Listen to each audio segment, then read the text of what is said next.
وتسليم على ku doon laajte faali dey ngoye ngi frotté yaa jabaru yegsi na ab pommade la boo xam ne nii bu efficace ci ko am ay problème articulation dangaa am yax yuy metti ndigg luy metti oom yuy metti moo xam rhumatisme la wala bàyyeekoo ci AVC wala sax nga jëlee ko ci arthrose déglu ma ma ne boo amee feebaru seytaane mbaa say cër bañ déglu ma boo jógee ci accident sax yaram yàqu déglu ma pommade yaa jabaru frotté la boo xam ni foo ko raay mu sedd yaram bu fasu fecciku métit bu newoon ci yow tàggoo ak yow kaay ma wax la secret yax yi bañ yaa jabaru ñëw na wooteel 77 677 77 08.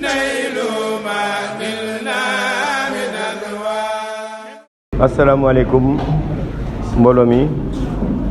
asalaamaaleykum waa Wakam asalaamaaleykum waa Sénégal asalaamaaleykum waa diaspora yëpp yéen ñëpp maa ngi leen nuyu seen tur ak seen sant di nuyu kilifa diine yi ak kilifa aada yi di leen mag ndaw góor ak jigéen yéen ñëpp maa ngi leen nuyu fàttewuma kenn yéen ñëpp maa ngi leen jox seen wàccuwaay di rafetlu jotaay bi di remercier toute la presse de votre présence maa leen di gërëm di leen sant si di ngeen ñëw di leen wax rek ne ndaje bi tey li ko sabab moo di ko dafa am ay problème yu am surtout dans le foncier fan yi yëpp à Wakam moo am ay opposition entre une frange de la population maanaam yenn jaraaf yi yenn partie de la collectivité yoo xam ne dañu am opposition ak l'union sportive de Wakam déggoon ngeen ko fan yi passé ba ñenn ñi sax yóbbu collectivité boobu yóbbu union sportive de Wakam au niveau du tribunal ba tribunal tranché verdict bi a été favorable à l'union sportive de Wakam wax leen ñu continuer seen travaux parce que l'union sportive de Wakam dañ bëgg a def benn siège def benn complexe sportif avec un complexe commercial bu nekk à côté pour am des ressources additionnelles un projet boo xam ne mairie bi daf ko supporter parce que xam nañ ne c'est un projet structurant waa Wakam yëpp dañ ci gis seen bopp parce que ku ne union sportive de Wakam wax Wakam loolu moo tax mairie bi bu mu gisee projet bi xam ne lii baax na pour askan wi mairie bi soutenir leen ci affaire boobu yàlla def aussi tribunal jox dëgg US Wakam ne leen continuer leen seen liggéey le ministre de l'urbanisme jox une autorisation spéciale de construire jox ko union sportive de Wakam ba nga xam ne toutes les conditions sont réunies pour que union sportive de Wakam def ce projet là nu mu gën a rafetee ñu foog ne affaire bi jeex na fan yi passé ma jot benn notification par voie d'huissier comme quoi une partie encore de la collectivité réunir nañ ne dañuy nangu permis d'occuper bi nga xam ne joxoon nañ ko US Wakam léegi neen dañ koy nanguwaat jox ma ko par voie d'huissier niñ ma ko joxee noonu aussi ñu jox la même notification à l'union sportive de Wakam pour wax leen ne nangu nañ terrain bi ñu leen joxoon le permis d'occuper bi nga xam ne moom lañ joxe fii yëpp ci biir 5007 bi mu nekk lu doy waar parce que bu ñu bàyyee loolu mu jàll man en tant que maire nga xam ne man je suis là pour tout le monde toute la population collectivité o union sportive de Wakam o population bi je pense que tey waruñu frange de population boobu jékki-jékki rek commencé naan day nangu bi permis d'occuper ak yooyu ça veut dire que les gens ne sont plus en sécurité bu suba mën nañ ñëw kenn neexul ak ñoom automatiquement ñu ne nangu nañ sa autorisation sa permis d'occuper loolu nag la attirer l'attention des autorités et l'attention des Wakamois si problème boobu ñu jógee ci loolu donc ñu am yeneen problème foncier maanaam sur le littoral est très agressé en ce moment donc il y a des gens yoo xam ne dañuy ñëw maa ngi dégg ay yenn histoire sur le littoral te actuellement loolu c'est réglementé il y a les lois et les règlements ñun en tant que maire dañ def tout pour faire respecter ces lois et ces règles d'utilisation du domaine public maritime balaa loolu aussi fàttali maa ngi masawu temps yi passé yëpp dafa amoon ay événements douloureux et événements violents yoo xam ne Ouakam n'a pas été en reste. am na ay parties surtout côté Shell bi fële yàq nañ fa ay matériel yàq ay commerçants seeni bagages arrêté ay nit donc yooyu yëpp maa ngi si masawu nit ñi di masawu les commerçants yi nga xam ne dañ si jote ñàkk seen alal yooyu yëpp maa ngi koy masawu di masawu Sénégal sur tout ça. Alors sur ce domaine foncier aussi dañuy fàtte mooy la collectivité ak l'union sportive de Ouakam damay profiter de cette occasion pour wax ne actuellement l'heure est au dialogue. Il faut pas que ñu continuer di xeex ñu yóbbu tribunal di dugg ak génn man je tends la main en tant que maire à toute la population ouakamoise ni mu amee dialogue national ñun ñu am un dialogue local. loolu laay invité nit ñi pour ñu ñëw dans quelques jours dinaa yónnee des invitations à toutes les franges de la population pour que ñu ñëw ñu toog en responsable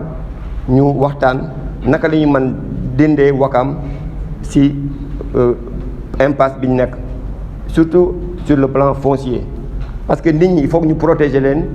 ñi nekk ci 5007 bi yëpp am seeni titre foncier individuel pour loolu il faut que ñu waxtaan il faut que ñu nekk benn donc loolu laay invité nit ñi pour ñu ñëw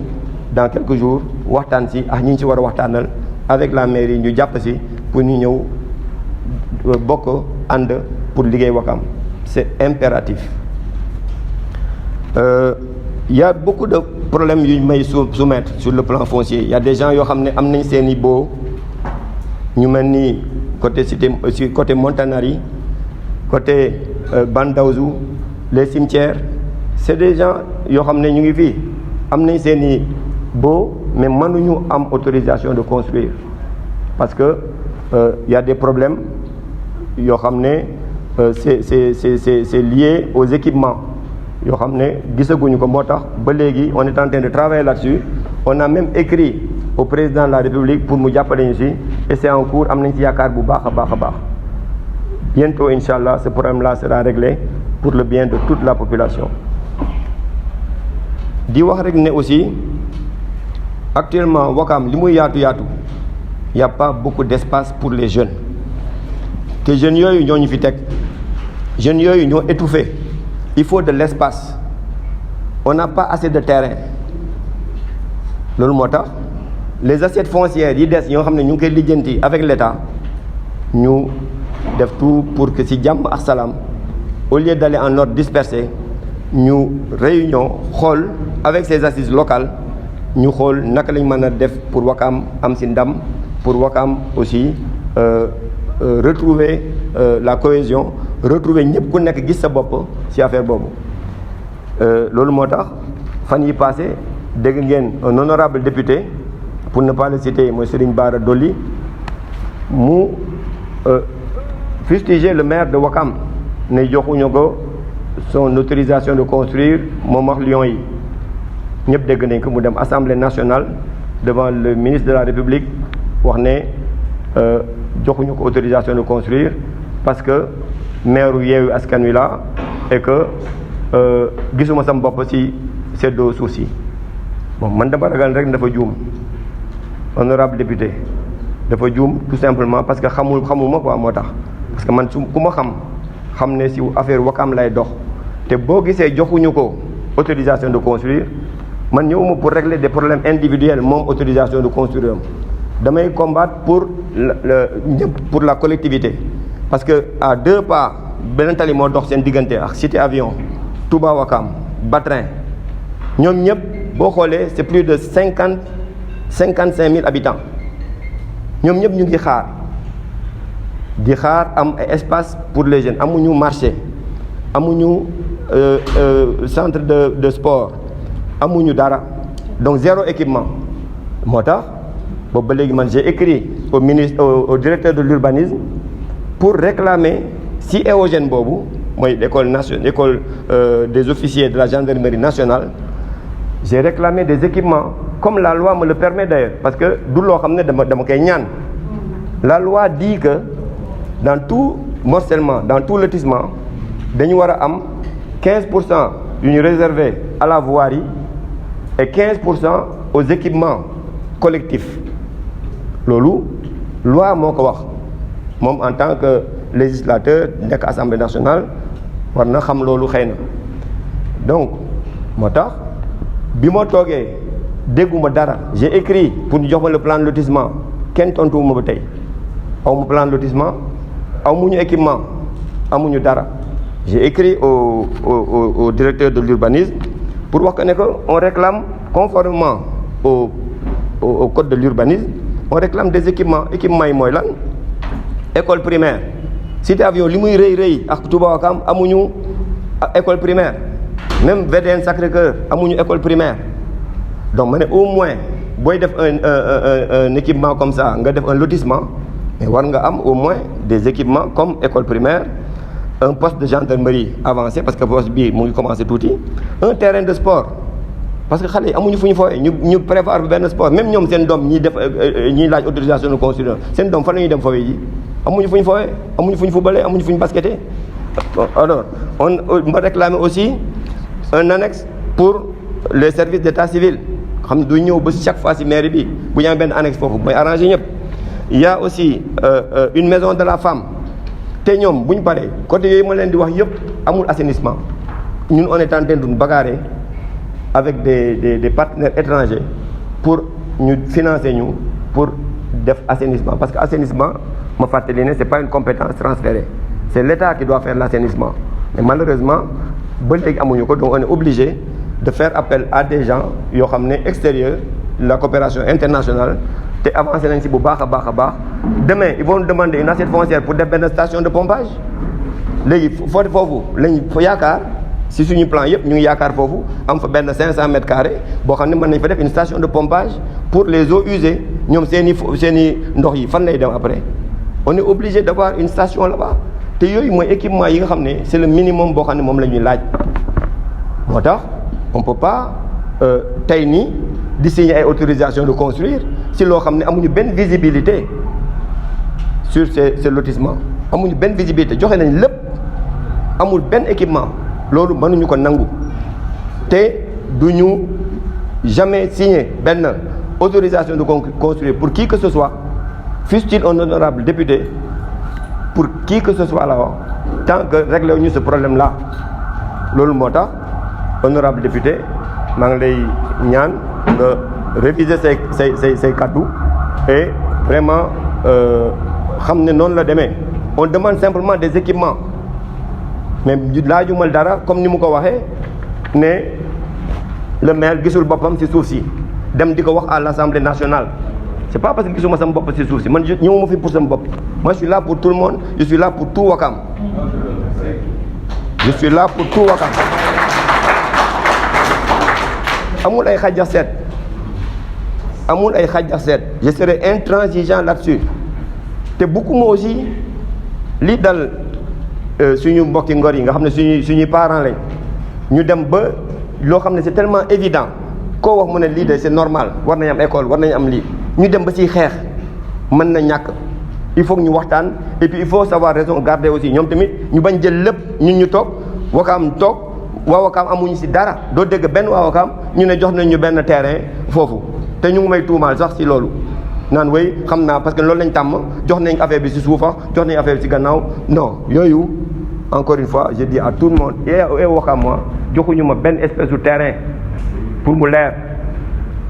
donc leeral yooyu lañ bëggoon apporter joxuñu ma terrain parce que ñu ngi koy ruumandaat fu nekk joxuñu ñu benn équipement non plus ñu ngi ciy liggéey sotteegul parce que man j'ai réclamé ces équipements là mais duñ toog nag ma signé ay autorisation de construire joxuñ ñu dara et puis bu boobaa su population moom mooy jóg réclamer ces terrains pour des équipements école bi ak yi ma wax ni yëpp c'est obligatoire c'est pas loo xam ne dañ koy quémander dañ koy ñaan lii c'est la loi qui dit que da nga am 15% mooy 12 000 mètres carrés parce que le président de la République a déclassifié quand même 8,5 hectares maanaam plus de 8 hectares 8 hectares c'est 80 000 mètres carrés 80 000 mètres carrés boo si génnee les voiries pour pour 15%. Boo génnee équipement 15%, ça fait 12 000 mètres carrés. Mais 12 000 mètres carrés, c'est le minimum que nous avons. C'est la loi qui dit. Si nous avons un peu plus. Mais 12 000 mètres carrés, c'est vraiment la loi qui dit. Nous avons dit que c'est pas grave, mais au moins, nous avons dit que les lions yi officiers supérieurs. C'est normal, c'est normal. Nous wakam dañ né wakam ay gan rek lañ buñ ñëwé dañuy nek wakam ñu sey ci suñ biir tant mieux. Ken añano leen lolu. Mais quand même buñ jël yépp ñun ñu tok. Lolu lañuy wax ñu. Donc man fi mu nek ni lolu lay défendre et encore une fois, j'invite et je tends la main à toutes les couches de la population yi nga xamné ils sont impliqués dans ces affaires foncières. Ñu ñëw dans quelques jours ñu waxtaan ci affaire boobu donc maa ngi leen di gërëm di leen sant di leen masawu coono.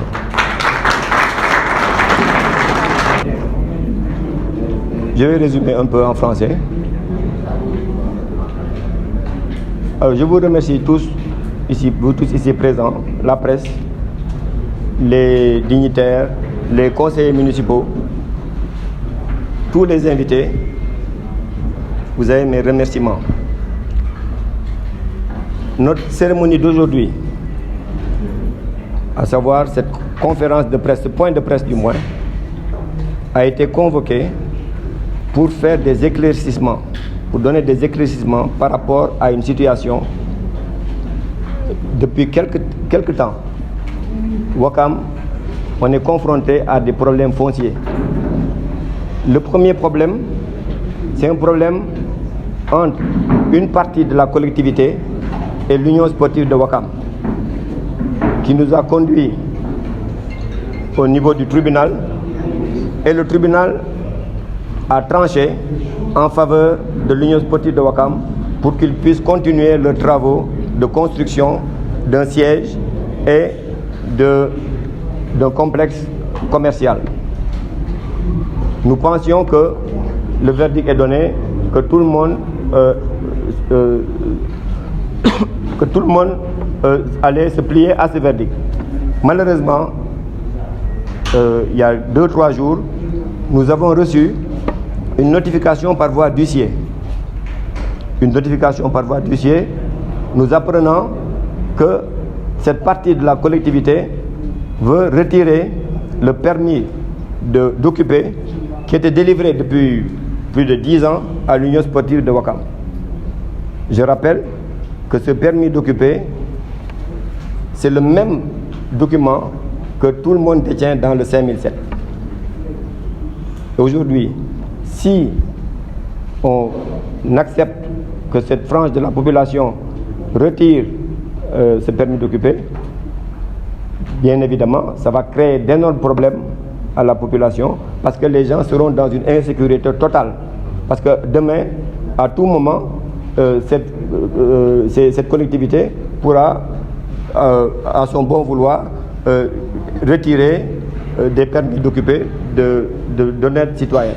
C'est pour ça qu'aujourd'hui, on attire l'attention des autorités et l'attention des Ouakamois sur cet état de fait. Je dis aujourd'hui, en tant que maire de tous les Ouakamois, j'appelle à un dialogue local. Aujourd'hui, on parle de dialogue national. Ce dialogue sera invité et on va inviter toutes les franges de la population, toutes les parties prenantes. On va les inviter à ce dialogue pour qu'on puisse régler définitivement les problèmes fonciers de Ouakam. Je pense qu'on ne peut pas travailler dans la division.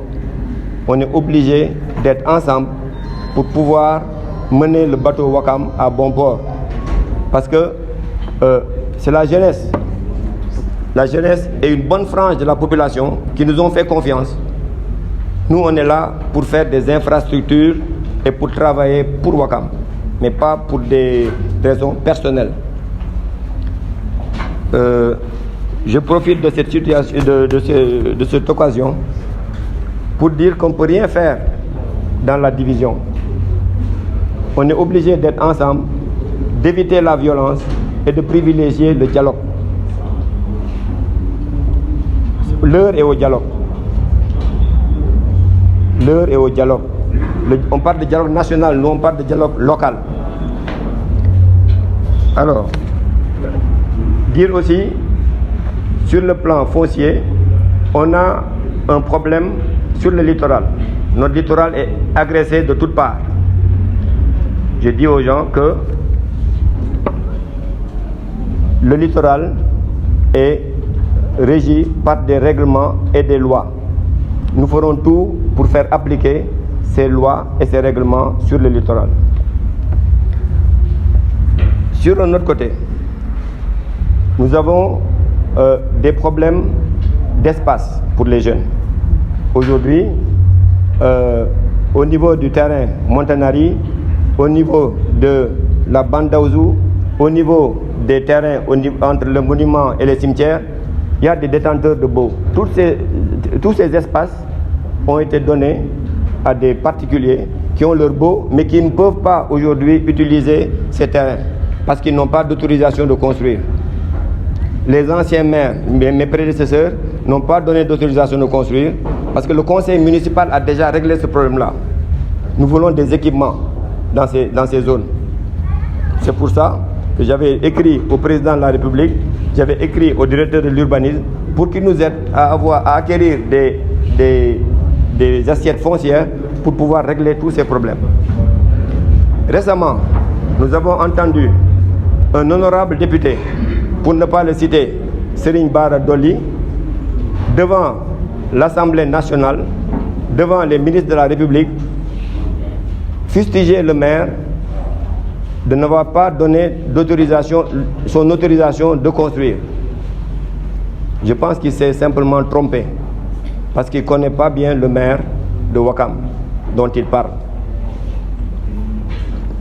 Aujourd'hui, pourquoi je n'ai pas donné ces autorisations de construire? Sur la bande, sur le lotissement de Éogène. Éogène, c'est l'école des officiers de la gendarmerie nationale. Le président a déclassifié 8 hectares, plus de 8 hectares, pour donner aux Lions et à certains gradés de la gendarmerie nationale. Mais depuis lors, j'ai écrit pour avoir les plans de lotissement. Parce que tout le monde sait que dans le code de l'urbanisme, ce plan doit être validé par la commune. Mais malgré toutes mes relances, je n'ai pas aujourd'hui de visibilité là-dessus. On ne nous a rien présenté. Et on me demande aujourd'hui de donner des autorisations de construire, ce que j'ai purement et simplement refusé. Parce que tout simplement, à une encablure, pratiquement de l'autre côté de la rue, il y a une cité qu'on appelle Cité Avion. C'est un quartier. Il y a Cité Batrin, il y a Touba Ouakam, qui n'ont aucun équipement. Il n'y a pas d'école primaire, pas de marché, pas de centre de santé, rien du tout. Et tout le monde espérait qu'avec le lotissement de Éogène, nous allions régler ce problème d'équipement. Malheureusement, aujourd'hui, on se rend compte que rien n'a été fait. Les services de l'urbanisme ne nous ont absolument rien donné et ils veulent certains veulent qu'on leur donne des permis d'occuper, des permis de construire. Nous n'allons pas donner de permis de construire tant que ce problème-là n'est pas résolu. C'est pour ça que je dis à l'honorable député de revoir sa copie et d'attendre que ce problème-là soit réglé. Je profite de l'occasion pour dire que les violences dans ce pays, les violences que nous sommes en train de subir,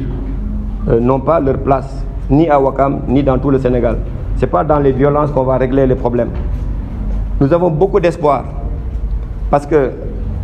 le président a réagi quand même. Quand je lui ai écrit, il nous a attribué, je profite de l'occasion pour le remercier, il nous a attribué 2,5 hectares dans l'assiette foncière de l'aéroport pour qu'on puisse ériger notre stade. Ce qui a été fait. Nous sommes en train de préparer la clôture de cet espace. on a commencé les travaux au niveau du centre de santé. Les travaux ont démarré. La route des Mamelles a été faite. Le pavage a démarré. La grande mosquée a démarré. Donc on a énormément d'espoir pour que la suite soit favorable à Ouakam et à la jeunesse. Je pense qu'aujourd'hui, on peut, entre Ouakamois, nous mettre à table, la main dans la main, avec l'US Ouakam et toutes les parties prenantes et la collectivité, essayer de voir ensemble comment on peut relever le défi. Parce que le temps passe. Nous n'avons pas beaucoup de temps. Il faut qu'on change le visage de Ouakam. C'est pour ça que je vais, dans quelques jours, comme je vous ai dit,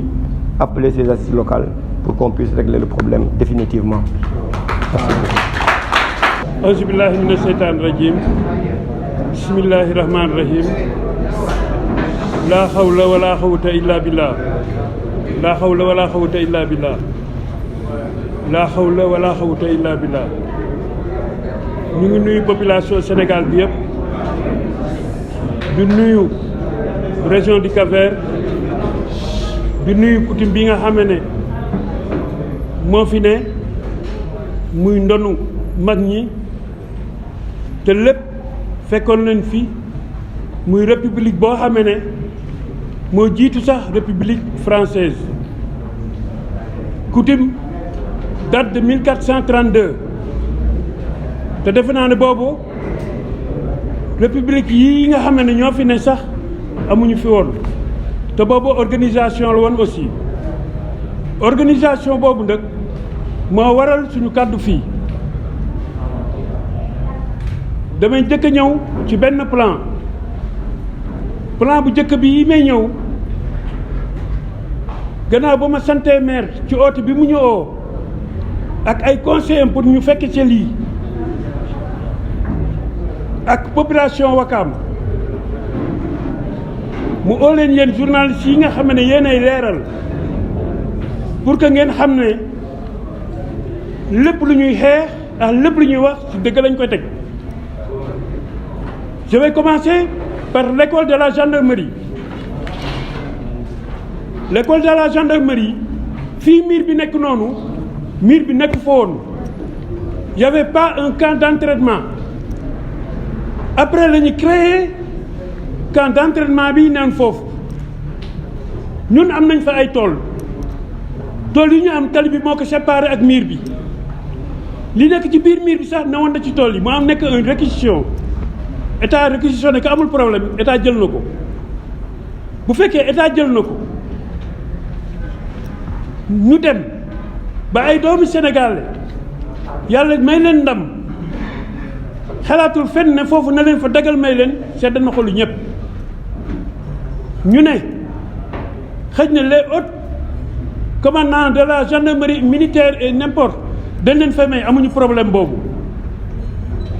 waaye gàcc war na mën a am nit kuy taxaw naa dama jënd foofu man defe naa ne bu ñu doon séddale nit wala ñuy jox nit dañuy xool ñii nga xam ne am nañ soxla ci dëkk bi fu mu mënti nekk ñu dagal leen fa mais du pour jox nit muy jël di jaay.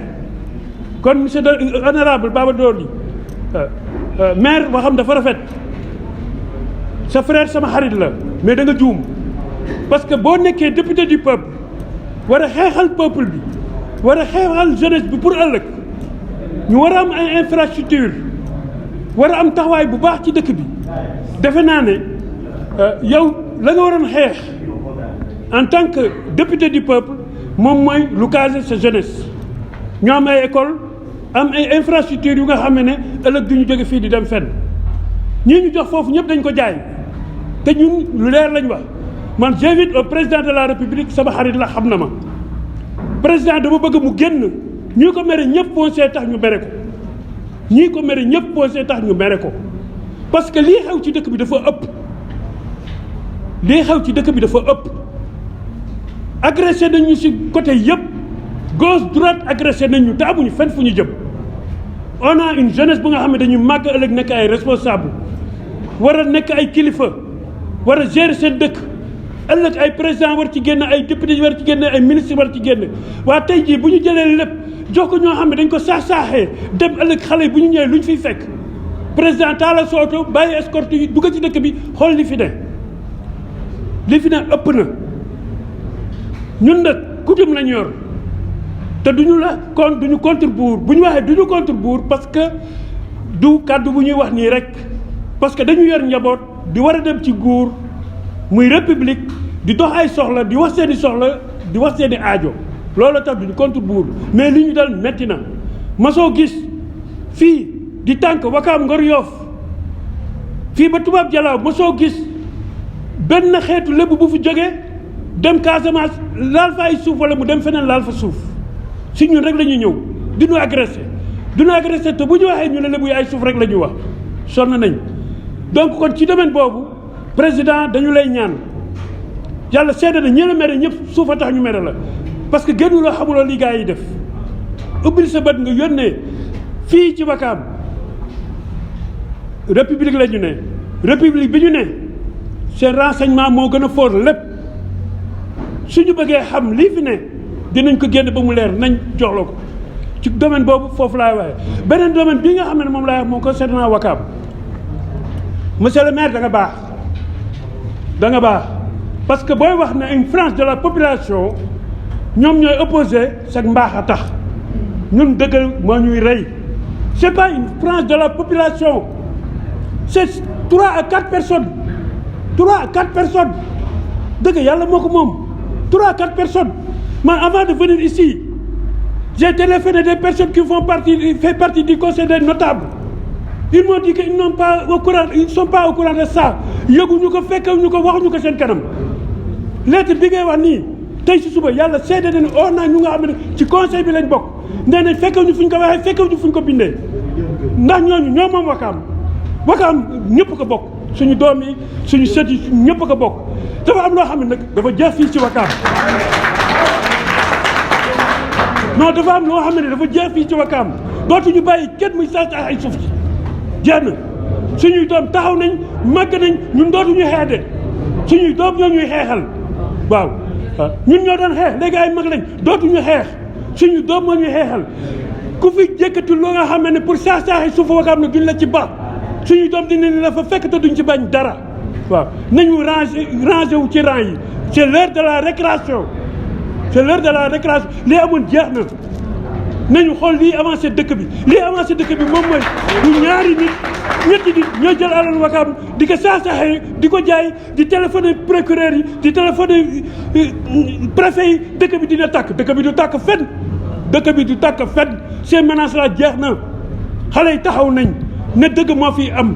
man Jarafaal boo leen gisee ma lekk mètre suuf dal leen sama kaw je parle en haute voix suufa Wakaam yi muy rëy yëpp amu fi mètre carré te kenn gënuma ci yeey bëgguma ko mais nag nañu xool li nga xam ne mooy jëriñ nit ñi dugg ci bureau yi fen fii wax fii rien que pour taal dëkk bi kenn du fi taal dëkk bi xale yi màgg nañ te ñooy defaan seen alal loolu monsieur le maire ñu ngi lay sant di la gërëm ci turu Wakaam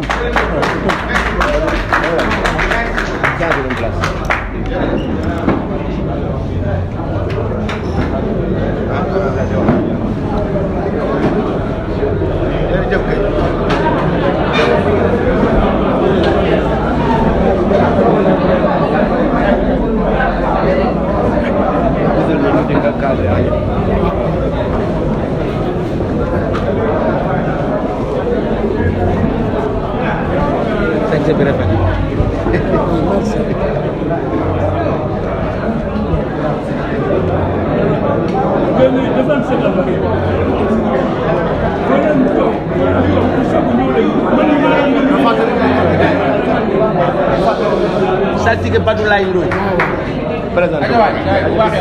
alhamdulillahi rabbil alamin allahumma salli ala sayyidina Muhammad wa sallim man la saltige Badulaay Ndoye di président du conseil des notables moo tax ma war a mën a wax ci citation boobu gaa yi def citation boobu ñu def faux la parce que ñu ngi wax ne ku ñu wax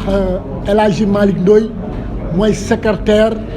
collectivité de Ouakam loolu amul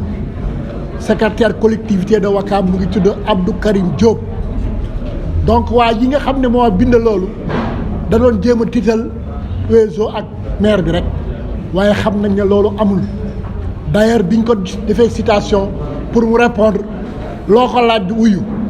ndax yow la mu dellu gannaaw ndax fekk nga réunion mu dellu gannaaw ndax taxaw nga yow yaay responsable collectivité de Ouakam yaay secrétaire bi dafa dellu gannaaw parce que li mu def foo la rek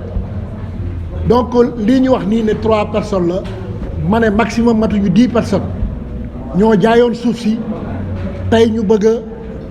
jaar fu ñu jaar naan ay arrêté bu doon arrêté bi dañ koy appliqué depuis 2 ans duñ ko signé te mosuñu faa teg brique te loolooy continuer Ouakam ñoom ñoo choisir seen jaraaf mu nekk suñu président de la république ñun ñoo ne ci ginnaawam lu mu def baax na parce que xam nañ ne intérêt Ouakam lay taxaw donc ci affaire suuf si on lui fait entière confiance ndax ñun ñoo ko fal ñoo ne ci ginnaawam ñoo koy défendre loolu mooy li nga xam ne ci affaire terrain basket yeeg yi nga xam ne ñun ñoo ne ko na ko récupérer terrain suñ sumpa gi jàkkaarloo nañ ko récupérer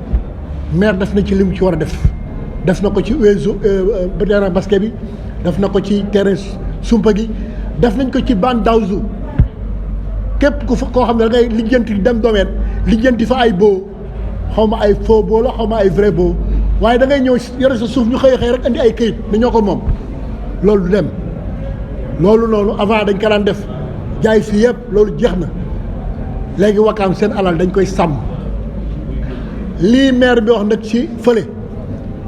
école de gendarmerie ñun suñu xol dafa tàng ci kooku ñuy wax Abdou Bara Dolly parce que maire bi kilifa la suñu kilifa la nee naa suñu mooy suñu président amuñu droit di ko manquer de respect devant l'Assemblée nationale kooku def na lu ñaaw Abdou Bara Dolly la xaw ma def na lu ñaaw te maire bi ngeen di gis nii du li mu toog moo tax ma koy wax soxlawul alalu kenn lu muy lijjanti pour Ouakam la daf ko nekkee woon avant muy nekk président US Ouakam léppam Ouakam la koy jox ba mu nekkee président US Ouakam lu ne la defal Ouakam këram sax Ouakam la ko jox tey mu nekk maire lu muy def lu dul intérêt Ouakam nañ ko jàppale mooy suñu président mooy suñu maire mooy suñu kilifa dama bëgg ñu jàppale suñu maire bii xam ne fi mu teg tànkam foofu la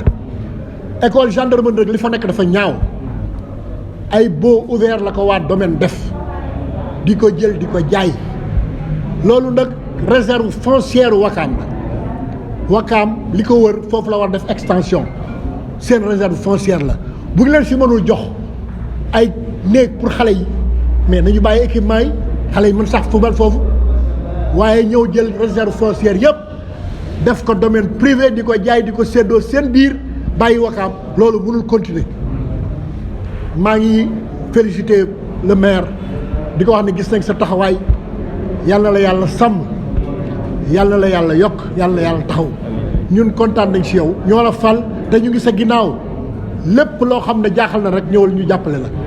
jërëjëf kontaan nañu ci allahumma salli